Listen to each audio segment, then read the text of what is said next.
Você sabe o que acontece quando juntam mulheres poderosas? TPM no ar. Entretenimento, beleza, moda, empreendedorismo. O universo da mulher no tempo de hoje. Agora, TPM no ar. Tudo para mulheres. Agora sim, tá começando o nosso TPM no ar especial Saúde e Estética da Mulher.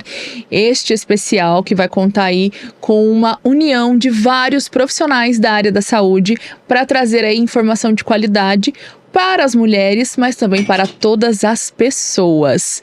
Eu quero contar para vocês que esse especial, além de ter aqui esse compilado de episódios, nós temos também essa edição impressa, que é a revista TPM Saúde e Estética da Mulher, que você encontra gratuitamente nas melhores clínicas e hotéis de toda a região aqui do Vale do Paraíba. E uma novidade: esta revista também está em versão digital no nosso site www.tpmnoar.com.br. Então você do Brasil todo vai poder ter acesso aí a tudo que aconteceu de mais importante nesta revista especial Saúde e Estética da Mulher. E para começar o nosso especial, eu recebo aqui a doutora Bianca Marfori. Vou apresentar tudo que a doutora Bianca Marfori já estudou para você. Doutora Bianca Marfori, ela fez graduação em Medicina na Universidade de Volta Redonda, residência médica, Medicina do Exercício e do Esporte na Universidade Federal de São Paulo, Fellow, Endocrinologia do Exercício e Performance na Universidade Federal de São Paulo, aprimoramento dos transtornos alimentares na USP, pós-graduada nutróloga na Associação Brasileira de Nutrologia e titulada pela Sociedade Brasileira de Medicina Esportiva.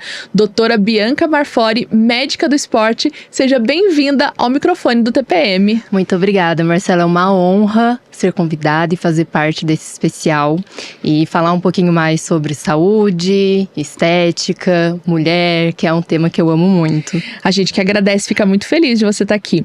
Doutora Bianca Marfori, você tem o Instituto AlphaPro, que fica na cidade de Pindamonhangaba, e você é especialista em medicina esportiva. E eu quero já iniciar falando sobre o que é a medicina esportiva e os mitos, porque muitas pessoas acham que procurar um médico, né, com especialidade no esporte é somente para atletas, e isso é um mito. Sim.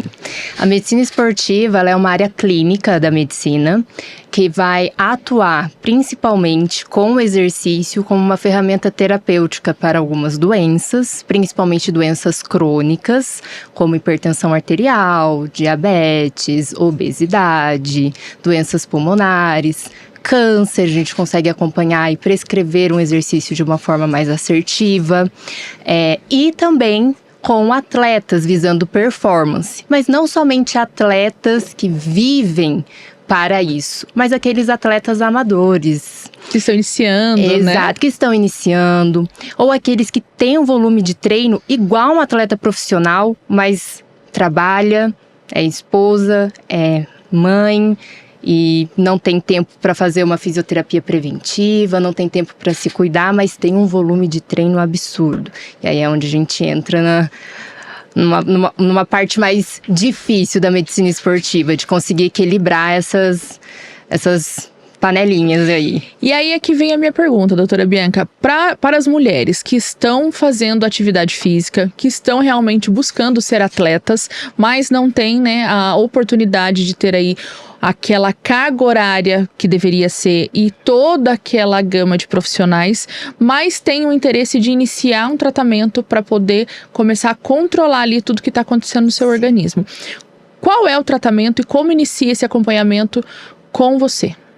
Bom, lá no Instituto AlphaPro, nós contamos com uma equipe multi. Então, eu como médica do esporte, o Tiago é um nutricionista, a Lilian psicóloga, e a gente trabalha em conjunto e também tem como opção trabalhar de forma separada, tá?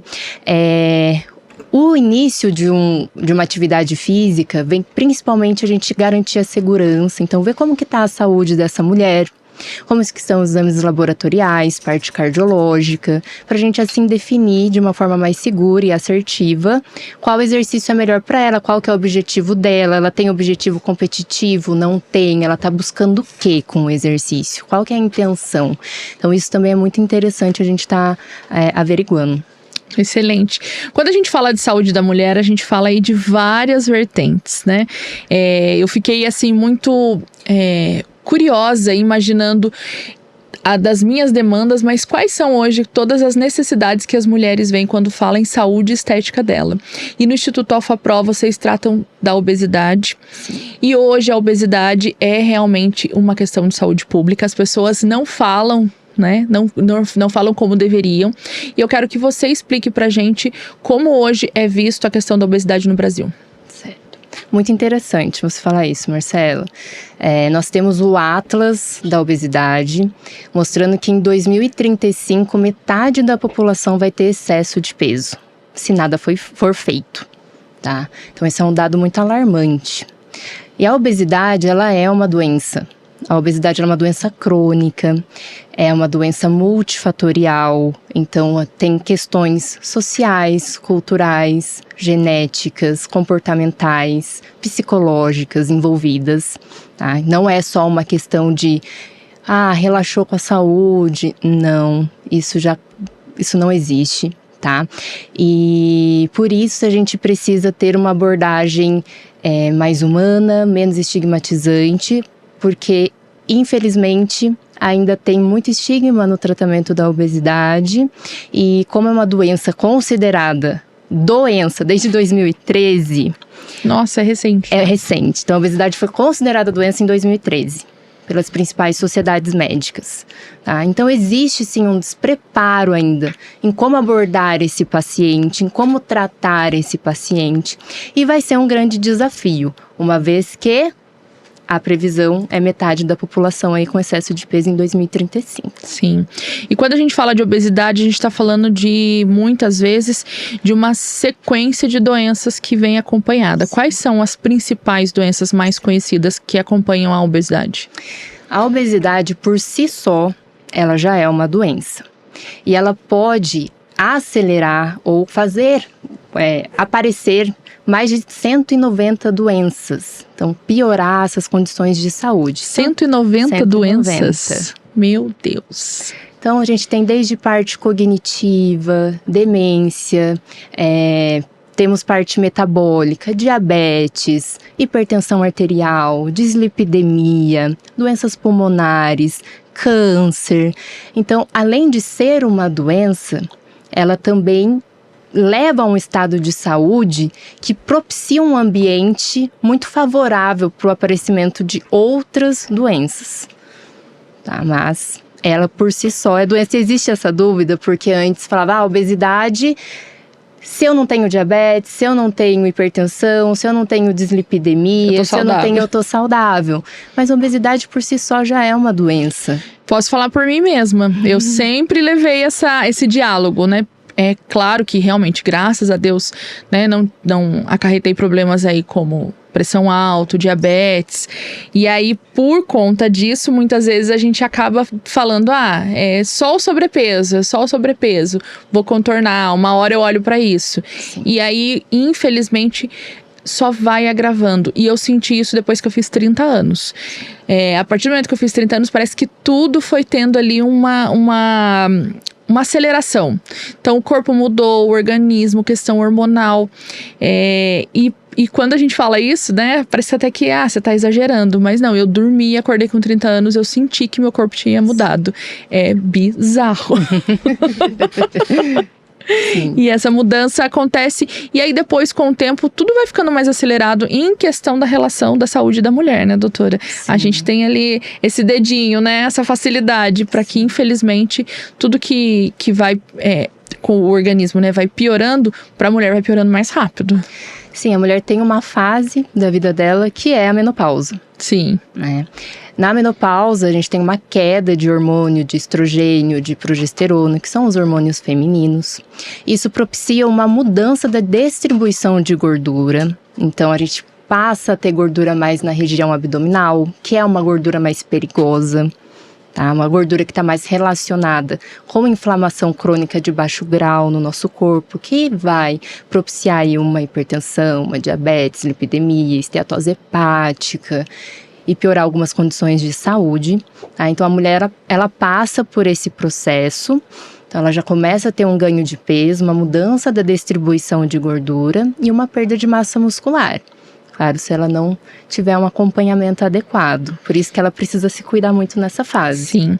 E aí a gente fala, então, né, afirmando que a obesidade é uma doença. E a partir do momento que a gente tem essa afirmação, a gente tem as opções de tratamento. Hoje, quais são as opções conhecidas para o tratamento da obesidade? Perfeito.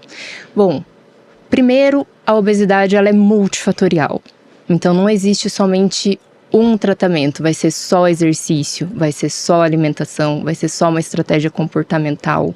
Então, a gente precisa abordar todo esse paciente. Então, como que é o ambiente que ele vive, como que é o comportamento alimentar, como que é a parte cultural ali da família, como que é o trabalho, se faz atividade física ou não. Então, isso precisa ser olhado.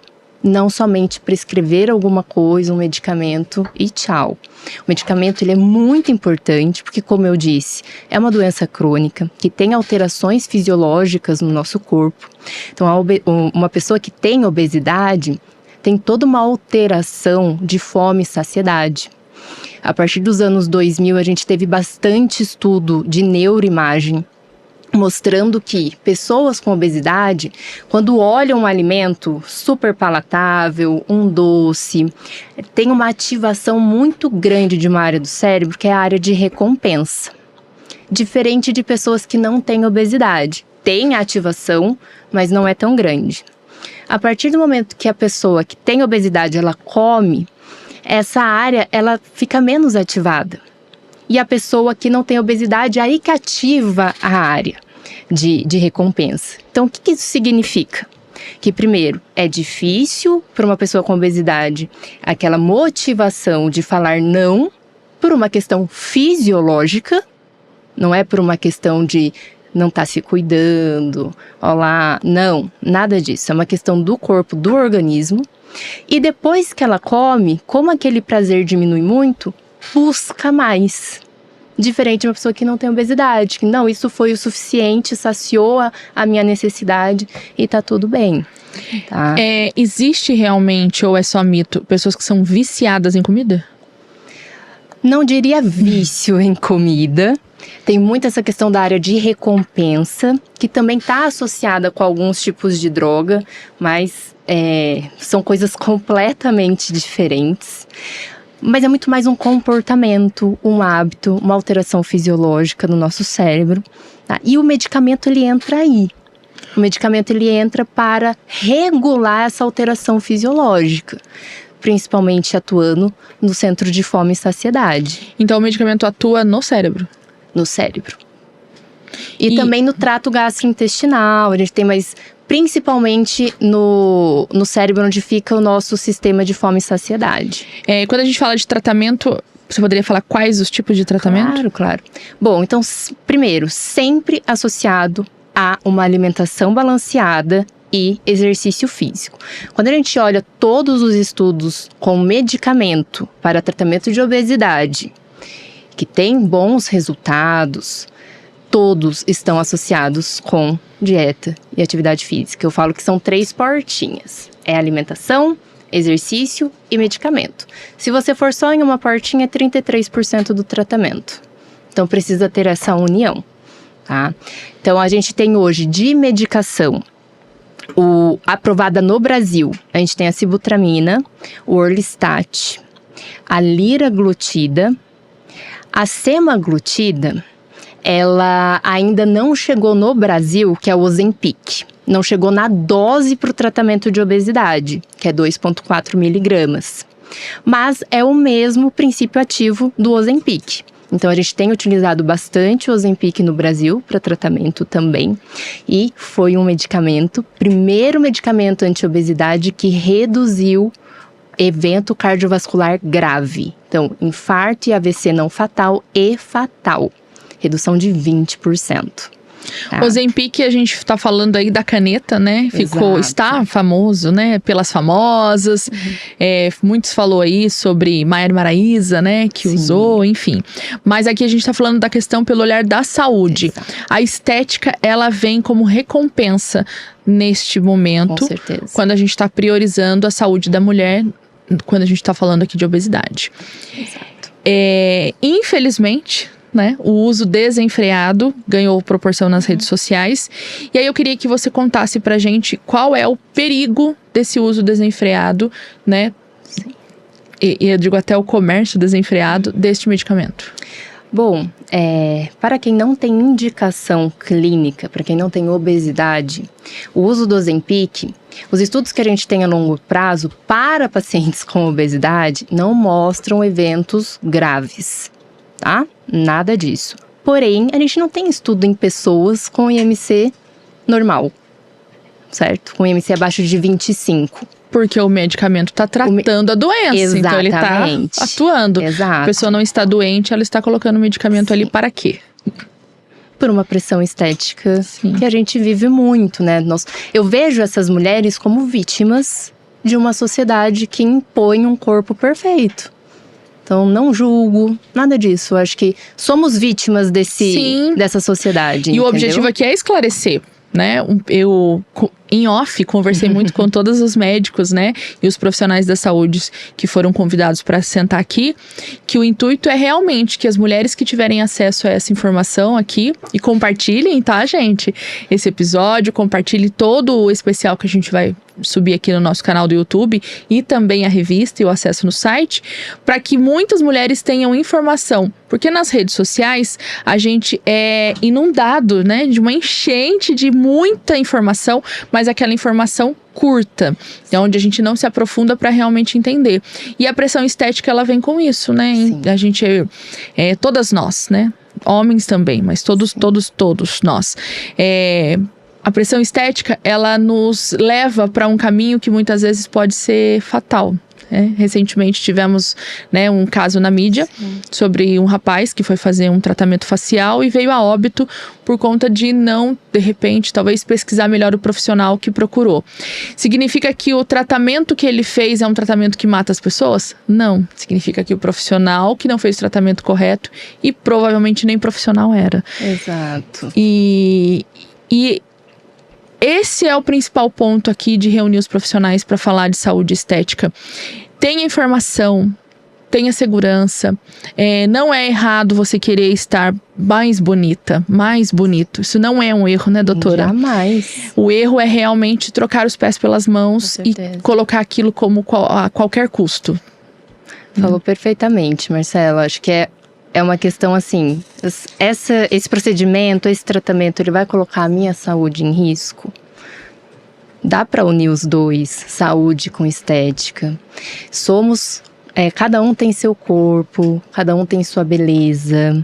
Cada vez mais eu vejo as pessoas perdendo sua singularidade, cada um tá idêntico ao outro, mesmo tudo.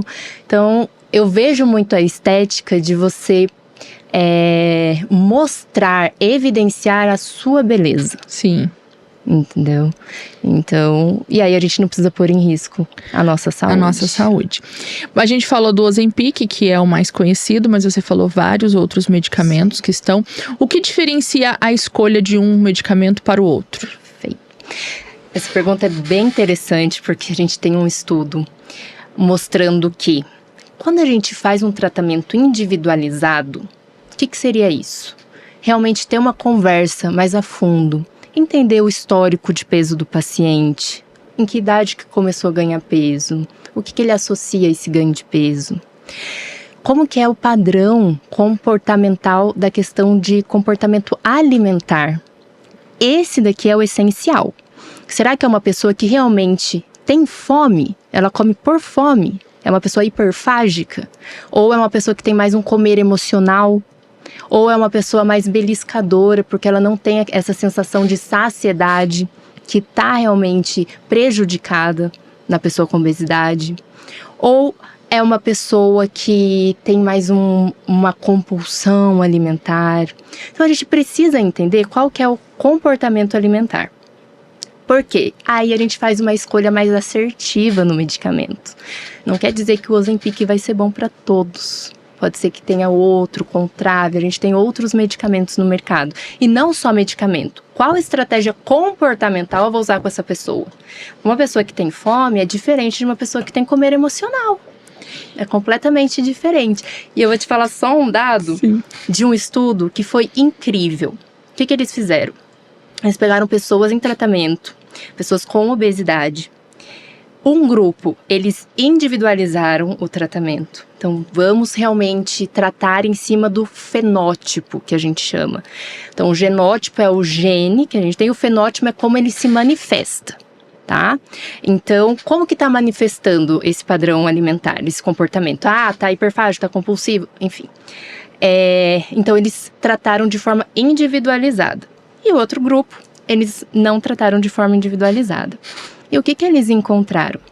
Que a perda média em 12 meses do grupo individualizado foi de 16% do peso corporal, comparado a 9% daquele tratamento que não foi individualizado. E 80% dos pacientes que foram individualizados, eles tiveram uma perda de mais de 10% do peso corporal, comparado a 34% do grupo que não foi individualizado. Então, será que usar o medicamento da minha amiga vai me ajudar? É muito difícil. Então, tem que passar por um profissional, por um especialista, que vai realmente te entender e indicar qual que é o melhor tratamento comportamental, alimentar e farmacológico. Marque a sua consulta, né? Com a doutora Bia. Doutora Bia, eu quis tirar uma dúvida quando você falou sobre a diferença da fome, a fome emocional e a fome que realmente é fome. Sim. É possível identificar isso com alguns tópicos? Sim. Bom, a fome emocional é uma fome muito urgente. É aquela, você não estava sentindo nada, do nada você viu um alimento e preciso comer. Tem muito essa questão do preciso, tenho que comer. A fome fisiológica, ela vem vindo devagarzinho. Você tô com fome, o estômago começa a roncar. Então, o nosso corpo emite sinais de que estamos com uma fome fisiológica. E lá na Anbulim, que é o Centro de Transtornos Alimentares da USP, eles usam um conceito que eu acho sensacional do alimento neutro. Então, pensa em um alimento que você gosta, mas não é o alimento que você vai quando você está com aquela vontade. Então, por exemplo, para mim é uma banana. Então, é um alimento que eu gosto, mas não vou ficar comendo. Não é uau. Exato, não é uau. Então, se você está com aquela vontade ou acha que está com fome, você comeria aquela banana? Se for sim, provavelmente você está com fome mesmo. Se for não, eu quero comer o doce, eu quero comer aquilo, provavelmente é uma fome emocional. Tá? Então, essa questão, essa estratégia de usar o alimento neutro ajuda muito no comportamento do paciente, até para ele identificar. E tem um termo que se usa muito, e algumas vezes eu até me sentia assim, eu falei, acho que eu tenho também. Existe isso, eu tenho paladar infantil. Sim, existe uma questão de você ter um hábito de comer mais doce, uma questão de gosto. A verdade, Marcela, é difícil mudar hábitos. Muito difícil. Independente de, não só um hábito alimentar, qualquer hábito é difícil. Entendeu? Então não tem essa questão do trabalho, neuroimagem, mostrando que é igual de uma criança. Não, é uma forma de dizer que sua alimentação não está talvez equilibrada, está comendo muito doce, muito alimento ultraprocessado e que é difícil de sair desse ciclo, desse meio, ainda mais se você vive em um ambiente que propicia esse tipo de comportamento. Como que é sua casa, como que é seu trabalho, como que é o alimento do seu marido, dos seus filhos, da sua família. Aí entra a questão cultural também que a gente tem que olhar. Sim, e é uma escala, né? Quantas coisas são envolvidas quando a gente fala, realmente precisamos tratar a doença que é a obesidade. E olha quanto, além de passar pelo médico, fazer os exames, encontrar o medicamento ideal, a gente vem pelas questões que estão camufladas, né? Que não é falado. As pessoas não têm essa preocupação de imaginar, olha, o ambiente que eu vivo é o ambiente que está me engordando. E isso é o principal do tratamento. Né? Ver essas nuances da vida do paciente. E para nós mulheres, tudo sempre tem um peso a mais. A gente sempre menciona aqui, né, o quanto a trajetória da mulher na rotina e no dia a dia, ela é mais pesada. E quando a gente menciona até essa questão, né, de fazer um tratamento para a saúde, fazer um tratamento para a obesidade, o peso que essa mulher também tem, porque muitas vezes ela vai ter que fazer 2 tipos de alimentos, né? Pode ser que dê para conciliar, mas nem sempre dá, né? A refeição do marido, das crianças, enfim, dos outros componentes da família, nem sempre é a salada, nem sempre é o grelhado, e aí é aquela questão que vai ali acarretando e dificultando de dar continuidade no processo. E aí a importância da família, acolher isso, entender e aderir também uma mudança de estilo de vida. Porque é muito difícil, imagina, você ter que cozinhar a sua alimentação, fazer outra. É mais não comer aquele alimento que você adora. As pessoas comerem. Então, e vai ser benéfico para todos, né? Para as crianças, para o homem. Comer de uma forma mais equilibrada. E isso é... Tem que todo mundo comprar a ideia ali. E isso é muito em relação à obesidade, até mesmo por conta de aceitar que é uma doença muito recente. Sim. Porque eu lembro de ser nova, e aí uma avó da época que era viva, uma tia-avó da família, teve que reduzir o sal na cozinha, porque ela tava com um problema de pressão e vários outros problemas. E aí todo mundo passou a comer comida com menos sal em casa e tava tudo bem, porque era para ajudar na questão da saúde, que era, no caso, acho que não me engano, a pressão alta. Exatamente. Mas foi leve, foi tranquilo, porque todo mundo estava em prol da alimentação dessa avó. Então, essa questão cultural de prestar atenção do que realmente é novo e o que não é novo, como a gente está mencionando a questão da obesidade, precisa ser mais falado, precisa ser mais mencionado. E aceitar, né? Quem está no sobrepeso, quem está com obesidade, que está num momento doente. Sim. A gente não quer assumir essa realidade. Isso é importante porque isso afasta muito as pessoas do tratamento. Sim. Porque elas pensam o seguinte: não é uma doença, eu sei que eu só preciso comer menos e me exercitar. Mas não é assim, certo? Então, exato, tem muita coisa por baixo. E aí a gente tem aqui um vídeo de uma paciente do Instituto Alpha Pro que está passando pelo tratamento da obesidade, onde ela realmente resume tudo ali falando da questão do acolhimento que o Instituto Alpha Pro, a doutora Bianca e todos os outros profissionais da clínica estão fazendo com ela. A gente vai soltar aqui na TV para poder compartilhar com vocês e a doutora comentar em cima. Tá no ponto, Eudes? Meu nome é Emanuele, sou professora do ensino fundamental aqui em Pindamonhangaba. Então eu comecei através do Tiago em busca de qualidade de vida. Eu luto contra a obesidade já tem um tempo e o Tiago veio para mim com uma indicação de uma colega de trabalho que também é professora, viu o resultado excelente dela e vim para conversar com ele. Foi uma conversa muito boa, uma acolhida excepcional e esse final de semana eu passei pela Bia e assim, veio completar tudo que o Tiago já estava fazendo, um atendimento extremamente humanizado. Eu não me reconheci no espelho e assim, é uma das coisas que eu falei pro Tiago, tanto pro Tiago quanto para Bia, eu olhava no espelho e não me reconhecia e era uma luta incessante, porque viver na obesidade não é fácil, o preconceito ele é muito grande, é como se a gente nadasse e morresse na praia, era um passo para frente, 2 para trás, e a forma como o Tiago e a Bia conduzem, eles fazem com que a gente consiga buscar a fonte do problema, principalmente na última consulta com a Bia, eu vi que eu tenho uma doença, a obesidade é uma doença e ela precisa ser tratada, então eu via medidas paliativas e eu não conseguia encontrar a fonte, então com os dois e através da Alpha Pro, eu vi que eu preciso de um atendimento diferenciado, que é o que eu tenho tido aqui, e isso tem me ajudado. Então, assim, uma chave virou, essa conexão entre eles fez com que eu conseguisse me reconectar. Pegando com relação aos dois, a forma como eles me trataram. Eles me viram como ser humano, me viram como uma pessoa com uma bagagem, com uma história, e conseguiram fazer com que eu tirasse de mim toda uma carga, porque ser obeso numa sociedade que cobra o tempo inteiro é muito difícil. E eles me fizeram ver que, assim, que dá para ser normal e que dá para viver dentro da normalidade e virar realmente essa chave como foi virada. Então eu acho que estar com eles fez com que eu me olhasse de uma forma diferente. Eu acho que a palavra é acolhimento. Procure os dois. Procure, porque em nenhum lugar você vai conseguir uma consulta com o tempo que a gente tem com eles, com um olhar diferente, com um olhar humano. Eles não é um nutricionista e uma médica, são seres humanos tratando de seres humanos. Bom, importante frisar, né, na fala dessa paciente, que eu entendo como principal ponto é o quanto o profissional realmente preparado e com o olhar correto para aquele paciente vai fazer a diferença. Sim. Na medicina, como falar que a obesidade é uma doença é novo, a gente entende que, como paciente, que também procurar profissionais preparados é escasso. E o importante, Marcela, a gente trata uma pessoa com uma doença e não a doença.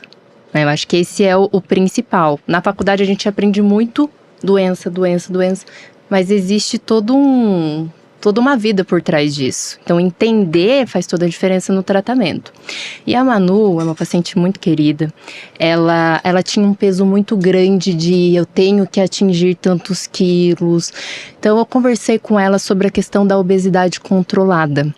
Assim como hipertensão tem controle, diabetes tem controle, dislipidemia tem controle, obesidade também tem controle.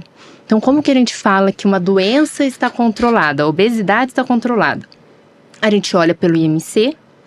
Se a pessoa perdeu 10 a 15%, dependendo do IMC, do peso máximo da vida, ela já está com a doença controlada. Então, a gente fica muito naquilo, eu tenho que atingir um IMC abaixo de 25, mas não é isso. Nós estamos falando de tratamento de obesidade, a gente está falando de um tratamento de saúde. Como que você controla isso? Vai ter que perder peso, mas às vezes não é o tanto que você imagina. Com 16% de perda de peso, a gente já tem... Você já ganhou saúde, né? Muito. A gente usa a medida de saúde, redução de comorbidades associadas, redução de esteatose hepática, melhora de fertilidade, melhora de mobilidade, diminuição do risco de evolução para algum tipo de câncer, remissão de diabetes tipo 2. Então a gente já fala de remissão de diabetes tipo 2 com perda de peso. São pontos extremamente importantes para a gente pontuar, porque quando o paciente, mas a gente tá falando das mulheres, não olha para a saúde, ela não tem a ideia, né, do quantas coisas envolvidas estão por trás de um número na balança. Exato. O número da balança, ele dá ali para você um parâmetro muito vago do que realmente está acontecendo. E aí vem até a questão de, como a gente já mencionou, procurar o profissional correto para fazer o tratamento como um todo e entender qual é o caminho que a sua saúde está tomando. E a composição corporal, porque hoje, muito mais importante do IMC é a gente saber a distribuição de gordura dessa pessoa. Uma pessoa com IMC de 35 pode estar com uma saúde melhor do que uma pessoa de IMC de 30, dependendo de aonde está essa gordura. Então, a gordura na região abdominal é realmente a gordura mais perigosa, a gordura visceral. Diferente daquela gordura que é mais no quadril, que é mais no braço. Então, a distribuição de gordura também tem que ser avaliada. Excelente. Agora a gente continua aqui, vamos falar um pouquinho, né, sobre as suas conquistas profissionais. Quero que você mencione aqui, você passou pra gente 3, mas eu quero que você conte essas conquistas. Sim. Bom, durante a residência médica eu tive a oportunidade de acompanhar 3 vezes a seleção brasileira feminina de basquete. Foi sensacional, foi na base, foi o sub-18. E ter esse contato com as meninas mais jovens foi muito bacana, porque você tem espaço de ensinar. Elas ainda estão aprendendo muita coisa em relação ao esporte, em relação à alimentação, em relação a exercício físico. Então você consegue ali ensinar muita coisa para elas. E elas estão sedentas por conhecimento, né? Sim, porque isso tudo vai ajudar no desempenho profissional, Exatamente. né? É a raiz ali do desempenho profissional. Exatamente. E qual foi? Foram 3 vezes, né? Que você mencionou. Acompanhei elas até ir no Mundial. Então foi sul-americano. Qual período? Quanto tempo durou esse acompanhamento? Mais de 1 ano. Né? Porque primeiro tem o sul-americano, depois tem a Copa América, passamos, Mundial. Então acompanhei esse período delas. Também já trabalhei para o Comitê Olímpico Brasileiro nos Jogos da Juventude, que é uma Olimpíada de base. Então, diferente dos países, são estados do Brasil competindo entre eles em pessoas, né, em adolescentes ali até 17 anos. Então, vários atletas olímpicos passaram pelos Jogos da Juventude. Então, são todas modalidades olímpicas. Então, é sensacional ter esse contato, eu gosto muito. Esse ambiente do esporte, é né? maravilhoso. Da competição. Sim. A doutora gosta. Porque a doutora jogava basquete. Conta, você jogou? Sim, joguei na minha infância, joguei basquete. Eu já fiz de tudo, Marcela. Joguei tudo, futebol, vôlei. Eu tenho altura, né? Eu sou alta, então sempre me chamavam. Luta, corrida. Nunca fui boa em nada. Nada foi pra frente de esporte, pensando em algo mais competitivo. Aí eu fui fazer medicina esportiva. E deu super certo. Sim. Gostoso. Doutora, a gente estava falando sobre obesidade, mas em relação à questão da mulher, a gente tem outros pontos, fatores, onde a gente fala sobre a parte cardiovascular, que hoje também é uma demanda aí gigante de dúvidas, né, que as mulheres têm. Inclusive, associando até essa pergunta, ficou também, né, viralizou nas redes sociais a questão do lipedema. O lipedema está associado à questão cardiovascular? Não temos estudos robustos falando sobre essa associação. Então, o lipedema, ele é uma distribuição, né? Uma gordura ectópica, uma gordura mais inflamatória, mais resistente. Mas não temos nenhum estudo ainda provando de que uma pessoa que tem lipedema vai ter um maior risco de doença cardiovascular, tá? E o tratamento é exercício físico, uma dieta mais anti-inflamatória. Não temos nenhum medicamento para tratar ainda lipedema. E é bom a gente entender que lipedema é diferente de obesidade. São coisas distintas. Até porque a gente vê, né, relato de mulheres que estão no seu peso ideal, mas muitas vezes, antes até de ter essa informação do que é lipedema, só ficava brigando com aquela gordurinha, por exemplo, no joelho, aquela gordurinha no culote, na coxa, até que hoje a gente tem essa informação, né, sobre diagnóstico de lipedema. E gera dor, né? Eu acho que o principal ali que o paciente mais reclama, questão estética e dor associada no local. E voltando sobre a questão cardiovascular, hoje a gente fala aí sobre a questão, né, estética ainda, as mulheres acabam se preocupando com varizes, com os vasinhos, mas cuidar da saúde cardiovascular vai muito além disso. Sim. Aí eu gostaria de falar um pouco do exercício, né? Sim. Entrar bastante aí na minha área. O exercício físico, ele é uma ferramenta que não existe nenhum medicamento capaz de fazer o que ele é capaz. Não existe. E não vão conseguir fazer um exercício em pílula. Isso nunca vai acontecer. Então, quando a gente vai se exercitar, a gente tem liberação de diversos hormônios do nosso músculo. Então, o músculo, ele é um órgão endócrino, porque ele libera hormônio, tá? Durante o exercício, que vai melhorar a nossa saúde cognitiva, saúde cardiovascular, vai melhorar a saúde dos nossos vasos, essa gordurinha que fica no vaso, vai melhorar também o fluxo sanguíneo. Quem tem insuficiência venosa, é importantíssimo fazer atividade física, saúde óssea, enfim, saúde mental, uma questão de depressão, de ansiedade, só faz bem.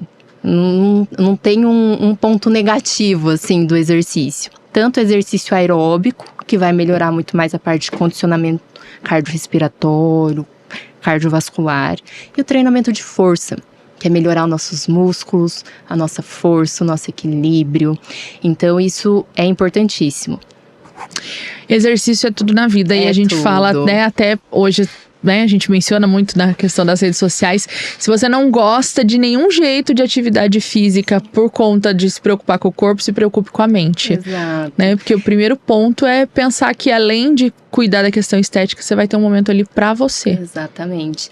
E você tocou num ponto que eu queria bastante conversar, que é em relação a qual a intenção de se exercitar, né? Eu acho que isso gera uma aversão em muitas mulheres em relação ao exercício físico. Porque a gente enxerga muito o exercício para a gente atingir um padrão. O antigo, a moda, o bumbum na nuca. Quem nunca ouviu essa expressão, né? Vamos treinar para ficar com o bumbum na nuca. Exato. Então, a gente ficar associando o exercício somente como uma forma de emagrecimento, ou uma forma de ficar seca, de ficar definida, o exercício é tão além disso. Na verdade, muito mais do que isso. Sim. Né? Bom, E temos também uma questão importante, que a gente olha pessoas na academia, estão magras, estão fortes. Como que essa pessoa atingiu aquele corpo? Não foi Será em 3 semanas. Não. 21 dias, né? Foi? O famoso arrasta pra cima em 21 dias. Não foi. E será que ela conquistou aquilo de uma forma saudável? Será que ela tá com mais saúde do que uma pessoa que tá com excesso de peso? Então, às vezes a gente tá se espelhando na pessoa errada. Exatamente. Então, a intenção do exercício é muito importante a gente avaliar. Eu falo isso até por uma questão pessoal. Durante a minha faculdade, eu tive bulimia. Foi um dos motivos do porquê eu quis fazer o aprimoramento em transtorno alimentar. Só que o meu método compensatório era o exercício. Então, eu vi o exercício como uma forma punitiva. Então, eu tinha meu episódio de compulsão alimentar e ficava 4, 5 horas na academia. Nossa. Porque a intenção do exercício era compensar tudo que eu comi. E não pensando, vou lá porque vai fazer bem pra minha mente, porque vai fazer bem pra aquilo. Porque não se fala sobre... Hoje se fala mais. Começamos a falar, Começamos né? a falar dos outros benefícios. Mas o exercício é visto como uma forma de atingir um padrão. Sim. Certo? Então eu ressignifiquei o exercício na minha vida. Como? Com terapia. Importante falar. Importantíssimo. Com terapia, com estudos. A medicina esportiva me ajudou muito nisso. Foi uma forma de redescobrir muitas coisas, ressignificar muitas coisas, não só alimentares, comportamentais, mas o porquê que eu me exercito. E hoje eu consigo me livrar dessa pressão estética, mas ela existe. Ela tá enraizada em todas nós, não tem Sim. como, né? Mas eu entendo hoje os benefícios do exercício além do emagrecimento, do ganho de massa muscular, da definição. Então, eu consigo me conectar muito bem com as pessoas que sofrem com essa pressão, porque eu já estive nesse lugar. E é muito difícil. E nós, mulheres, a gente sempre vai para esse comportamento de compensar, de comparar e de buscar um padrão, Sim. né? Para algumas o padrão é ficar muito magra, para outros o padrão é ficar super forte, Sim. mas vai atrás de um padrão. E por último, né? Infelizmente, ou às vezes nem por último, vem a questão do vou ter esse tempo para mim, gosto de tal atividade física. Eu visualizo que a pandemia tirou um pouco desse peso, porque daí foi o momento que todos passaram a ter o olhar para a saúde como um todo, em tudo, Sim. né? Então, cuidar mais da saúde, ter mais prevenção, né? Como um todo também, em questão de fazer mais exames, em alimentação para prevenir certas doenças. E depois da pandemia, todos passaram a entender que o motivo de ir para academia realmente era para ganhar qualidade de vida. A gente não quer romantizar a pandemia, mas existem os pontos positivos pela questão do comportamento, né? Sim. Os padrões de comportamentos, eles foram alterados pós-pandemia. Completamente. E a importância da saúde mental. Sim. Ficou escancarado que o exercício ajuda muito também na saúde mental. O principal ponto e que não é falado. Isso que eu falei aqui, se por tudo não for o seu objetivo, vá pela questão da sua mente. Sim. Quando a gente fala em vou buscar um médico endocrinologista e a gente está falando em questão de beleza, existe aquele mito de que eu vou no endócrino para conseguir suplementos e outros fatores para poder ficar mais forte ou para poder ficar mais bombado. E isso não é verdade, né, doutora? Muitas pessoas associam a medicina esportiva à prescrição de anabolizantes, né? Primeiro que o uso de anabolizantes para fins estéticos e de performance, ou seja, não é aquela pessoa que tem deficiência do hormônio, é aquela pessoa que vai usar para deixar o hormônio acima do que é o recomendado. Isso é proibido pelo Conselho Federal de Medicina, tá? Uma prática proibida. E na residência médica, a gente nem prescreve isso. Então, isso não é medicina esportiva. Tá? Além de todos os malefícios do abuso de anabolizantes. Então, infelizmente, existe muito essa associação da medicina esportiva com anabolizante, mas isso não é real.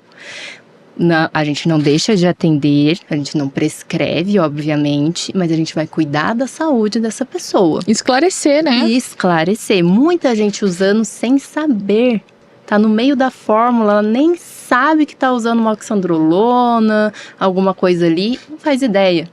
E não faz ideia dos malefícios, da virilização que acontece na mulher, queda de cabelo, acne, aumento do clitóris, que é uma coisa irreversível. Irreversível, mulheres. Só com cirurgia. Alteração da voz, tirando o aumento de risco de doenças cardiovasculares, piora do perfil de colesterol, piora da saúde do nosso endotélio, do nosso vaso, aumento de fatores coagulantes, então o risco de ter uma trombose. Que perigo. Assim, são tantos riscos, será que vale a pena? Né? No final das contas, é óbvio que não vai valer. Tanto que o conselho até proibiu essa prática, mas ainda a gente encontra muito por aí. Sim. E falando em questão de hormônios, é importante a gente falar aqui sobre aquele momento, né, que todas as mulheres passam, que é o climatério. E ainda é um momento de muito medo, um momento de informações confusas. Estamos vivendo uma era que as mulheres estão mais retardatárias com tudo, inclusive com a menopausa. Até a gente fala, né, quando eu era criança, uma mulher de 40 anos já era uma senhora. E agora... Tá começando a vida agora. Tá começando a vida. Então, esses tabus em relação ao climatério, à menopausa, ainda existe no consultório. E quais são os principais, doutora? Bom, somos mulheres cíclicas e em algum momento isso vai parar. Sim. Certo?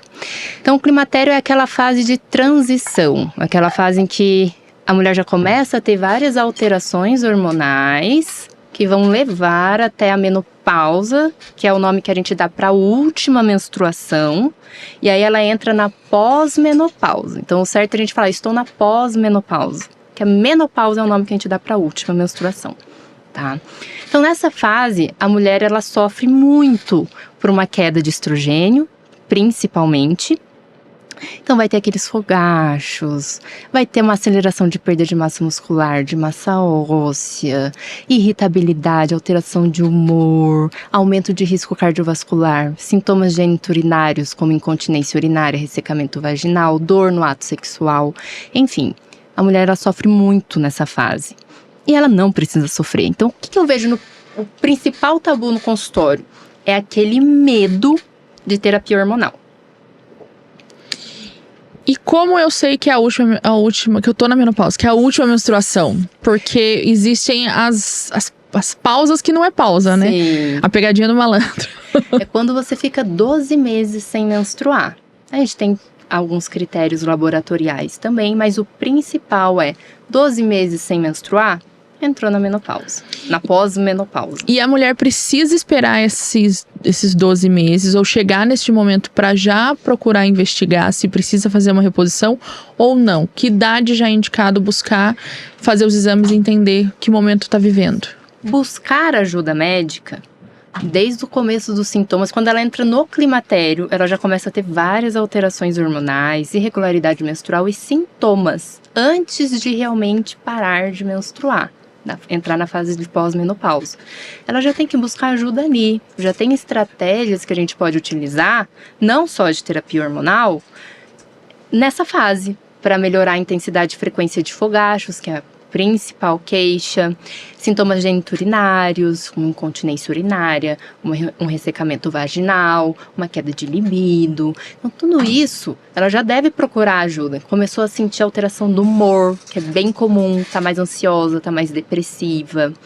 Então, já busque ajuda médica, tá? Em relação à terapia hormonal, nessa fase, a gente tem que pesar muito como que tá o padrão menstrual, porque pode começar um sangramento repetitivo na mulher, que fica um pouco complicado, porque ela ainda tem aumento de estrogênio. Ela ainda tem esses picos. A mulher que não menstrua, dá pra ter essas análises também? Não menstrua por conta de anticoncepcional. Ah, tá.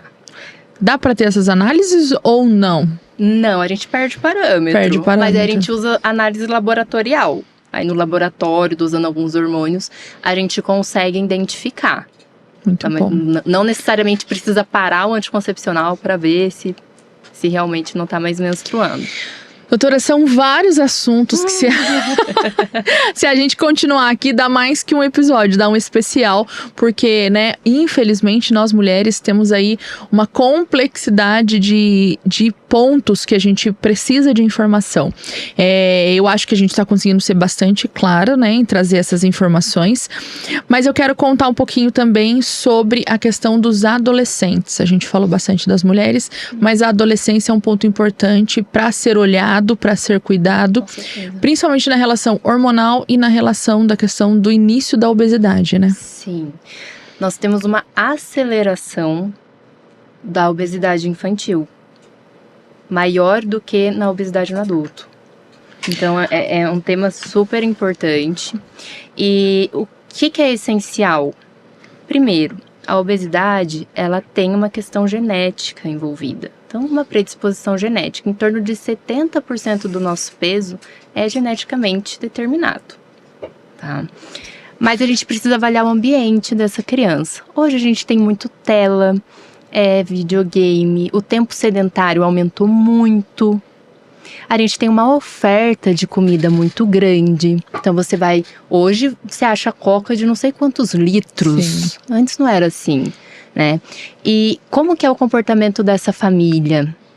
Quando a gente fala de tratamento nessa idade, ou tentar mudar um comportamento nessa idade, a gente precisa da adesão dos pais.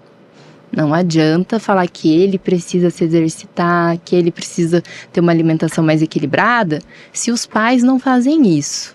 Então, a ajuda dos pais é essencial nesse processo. É um tratamento familiar mesmo, né? É um tratamento familiar. A gente tem uma matéria aqui para compartilhar, que é um estudo, na verdade, que mostra o impacto do comportamento alimentar dos adolescentes nas Ilhas Fijó após a introdução da mídia. Exato. E aí é um estudo, tá tudo em inglês, mas a gente vai deixar também no link da bio esse estudo para que vocês, né, quem tiver mais interesse e quiser se aprofundar, de repente você é aluno aí, né, tá Sim. aqui buscando conteúdo de informação, a gente vai deixar o link, mas eu quero que a doutora explique, né, qual foi o embasamento desse estudo. Perfeito. Bom, esse estudo ele foi feito na Ilhas Fiji antes da introdução da TV, antes da introdução da mídia na ilha. Então, foi em 95 isso. Em 1995, eles foram lá na Ilhas Fiji fazer um estudo, pegaram meninas, adolescentes, passaram uma escala que chama EAT-26, que é uma escala que não dá diagnóstico de transtorno alimentar, mas gera uma hipótese, assim, um alerta, tá? Então, eles passaram esse questionário, fizeram algumas perguntas em relação à satisfação corporal, enfim. E é importante frisar, o padrão de beleza da mulher nas Ilhas Fiji é uma mulher com mais peso. Esse é o padrão de beleza. Curvilínea. Curvilínea, exatamente. E em 98, depois de 3 anos da introdução da mídia, eles repassaram esse questionário, repassaram as perguntas. E o que eles encontraram? Que antes da mídia, em torno de 12% das meninas tinham uma escala alterada. Depois da introdução da mídia, mais de 30%. E antes da mídia, nenhuma menina vomitava para perder peso. E depois da introdução da mídia, 12% estava vomitando para conseguir atingir um ideal de beleza. E o mais interessante, o peso delas estava igual nos 2 cenários. Então não teve uma perda de peso. Nenhum ganho de peso para que buscasse. Exatamente. Não teve, mas mudou um comportamento muito importante. E as meninas que assistiam 3 vezes TV na semana, elas tinham o dobro de chance de ter insatisfação corporal e fazer restrição alimentar. E qual que é o nosso contexto atual? Crianças na frente do celular o dia inteiro. O dia inteiro. Não é 3 vezes na semana, 1 horinha. É o dia inteiro. É importante a gente frisar a questão também desse estudo, quando a gente está até mencionando aqui sobre adolescentes, para que a gente realmente olhe até antes, né? As crianças bem pequenas, porque hoje os bebezinhos menos de 1 ano já tá fazendo o dedinho já de passar para arrastar para o lado.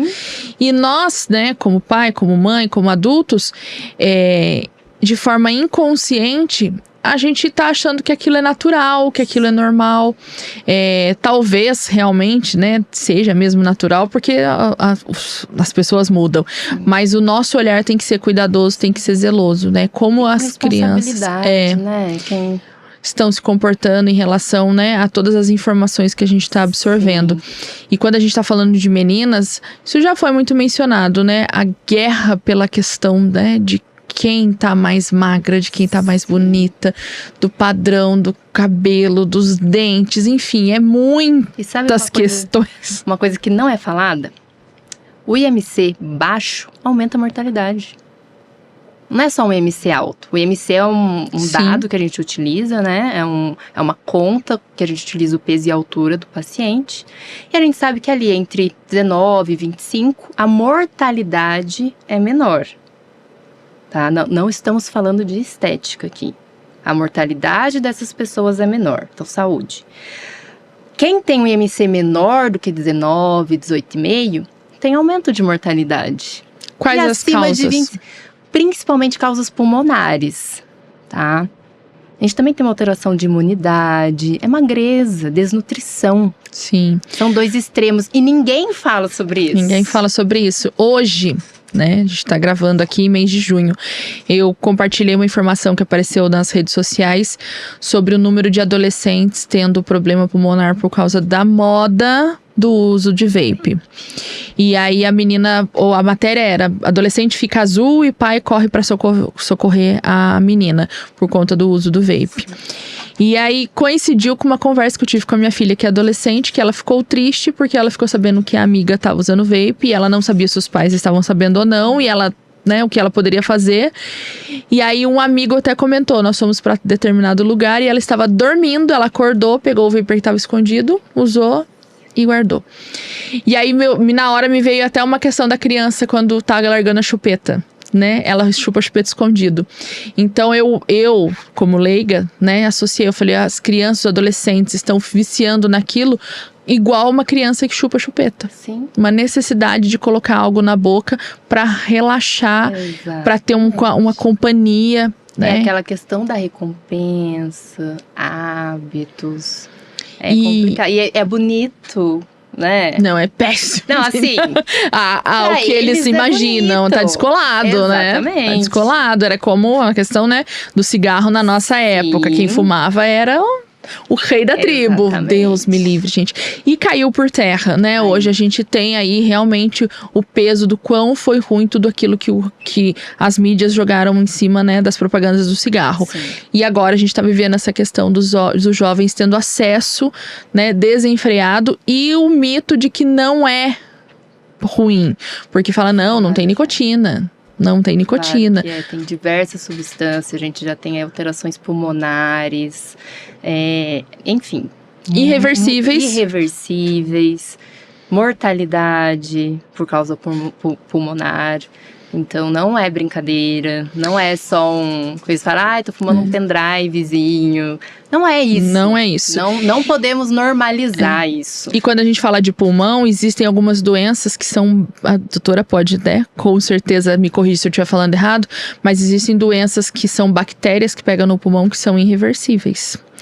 E o vape pode ser um dos percussores desses tipos de doenças. Sim. E passa de um pro outro. Exatamente. Então pode aqui, propiciar. Aqui a gente fez uma lacuna muito importante, né? Não estava na pauta. Uma lacuna importante porque ficou alerta, né? Para que mais pais e mães fiquem atentos, né? A tudo que tá chegando e os comportamentos dos filhos. Sim. E se você é um pai e mãe que usa vape, mais atenção ainda. Com certeza. Doutora, quero que você reforce o convite para que as pessoas tenham a oportunidade de conhecer o Instituto Alpha Pro, para que tenham a oportunidade de passar por uma consulta e realmente entender que momento, né, falando da questão das mulheres, em que momento a saúde dessa mulher está passando, o que realmente está acontecendo com ela, porque às vezes a gente, como diz, olha no espelho e acha, eu estou acima do peso, ou eu estou com problemas cardiovasculares, mas não, muitas vezes a pessoa pode estar sim saudável e ela só não está contente com a imagem dela. Exato. Né? Bom, então o Instituto Alpha Pro, ele foi pensado principalmente em um local de acolhimento, independente de como vem essa queixa. Às vezes é realmente uma distorção de imagem corporal ou realmente tem uma doença associada. Todos vão ser muito bem acolhidos lá e de uma forma multidisciplinar, tá? Qualquer alteração, não espere ficar doente, porque a medicina esportiva ela vem muito por uma prevenção também. Então fazer o check-up, ver como que está a sua saúde, se está tudo bem, saúde hormonal, metabólica, cardiovascular. Então não esperar sentir alguma coisa, até porque as principais doenças aí, diabetes, pressão alta, não costumam dar sintomas. Né? As famosas doenças silenciosas. E um ponto importante que daí eu falo como eu me senti, quando a gente tem informação, quando a gente tem conhecimento, quando a gente estuda, tudo aquilo que a gente, né, se propõe a conhecer, a trabalhar, é uma delícia. Mas quando você passa a conhecer a sua saúde, conhecer seu corpo por dentro, dá também pra você uma visão diferente de quem você é. Com certeza. E aonde você vai chegar. Sim. De uma forma realista. Exatamente. Né? E às vezes aconteceu comigo. Eu fui apreensiva fazer meus exames, passar pela consulta, falando, ai gente, tô preparada pra ter aquele monte de turbilhão de informação, dizendo que eu tava desleixada com a minha saúde. E eu tive bastante ponto positivo, né? Eu imaginei que eu estivesse pior. E não tô falando isso por uma questão de, tá diminuindo aí o seu erro. Não é isso. É que muitas vezes a gente precisa realmente ter essa consciência do que é de fato que está pegando, o que é de fato que eu estou errando ou que eu deveria olhar com mais cuidado. Nem sempre é o que a gente acha. Sim. E aí por isso que a gente erra muitas vezes em querer usar o remédio da amiga. Exatamente. Não faça isso, pelo amor de Deus. Importância, né? De ter um especialista, falar, você tá aqui, você consegue chegar aqui, vamos juntos, como que tá a sua saúde, vamos colocar metas, entender o comportamento alimentar. Então, uma forma mais individualizada.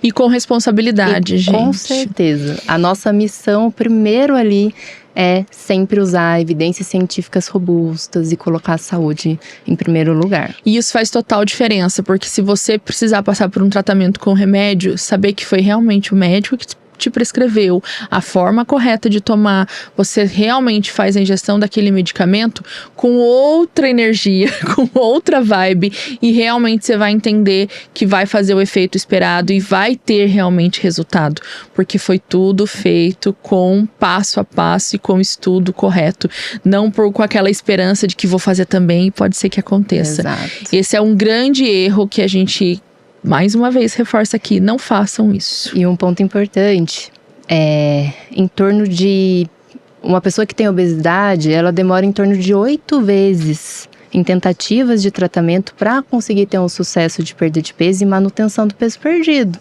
Então são 8 tentativas. E essas tentativas podem ser tentativas de anos, não é? Exatamente. 8 meses ou 8 semanas. Muitas dessas tentativas vêm sozinho. Sim. Sem um especialista, sem um médico acompanhando. A chance de ter um insucesso realmente é grande. Se você passou já por muitas tentativas, não teve sucesso ou não foi o resultado que você esperava, reforçamos mais uma vez a importância. Faça o tratamento da obesidade corretamente. Faça o tratamento de qualquer doença que você esteja passando ou esteja achando que está vivendo com um profissional correto. Doutora Bianca Marfori está aqui para te atender com toda excelência e todo carinho. E isso, quando a gente menciona de questão humanizada, é humanizado de verdade. Nosso bate-papo aqui foi como duas amigas e é assim no consultório. Sim. Obrigada, viu, doutora? Muito obrigada, Marcela. Eu amei. É uma honra estar aqui. E também é um prazer cuidar da sua saúde. Obrigada, eu que agradeço, eu que me sinto honrada. Mais uma vez, agradecer a todos os nossos parceiros, agradecer a todos os profissionais que estão com a gente neste especial Saúde e Estética da Mulher. Para você aí que está curioso, para saber mais, acesse o nosso site www.tpmnoar.com.br. A gente vai ficando por aqui, mas é importante reforçar para você. Siga o nosso canal, ativa o sininho, deixa o seu like e ainda mais importante, compartilhe esse vídeo com as suas amigas, com as mulheres da sua família, com as mulheres que convivem com você, porque o nosso objetivo aqui é realmente levar informação e levar informação de qualidade. Doutora Bianca, muito obrigada. Muito obrigada, Até Marcela. a próxima. Até. Tchau. Tchau.